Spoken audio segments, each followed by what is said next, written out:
Ban उमरत वल हज, बार बार उम्र हज करो, अल्लाह ताला तुम फ़क्र तो बचा लेगा और गुनाह तो साफ़ कर देगा।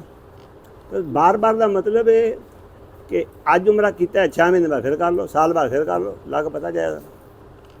यह मतलब नहीं है कि एक, हाँ जी, कि एक उम्र कर जाओ तो उत्थे दूसरे दिन तीसरे दिन आखो कहाँ छिलिया तो क्या बैन होर चलाना चाहना, मैं एक और उम्र करना चाहना, ये तरीका।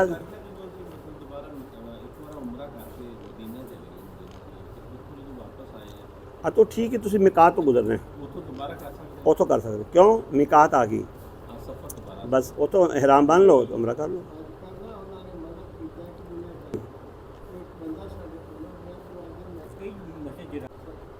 उसका कफ़ारा ये है अल्लाह ताला से माफ़ी मांगे और अपने वालिद के दोस्तों के साथ एहसान करें।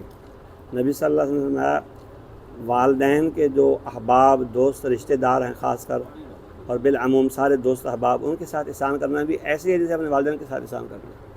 ये नेकी है बहुत बड़ी। तो अपने बाप का जो मासियत यानी वालिदैन मुखालफत जो की थी उसने, उसका कफ़ारा अदा करना चाहता है तो ये कर ले, वालिदैन के साथ, वालिदैन के दोस्तों के साथ एहसान करे और उनके लिए दुआ करे। हाँ जी।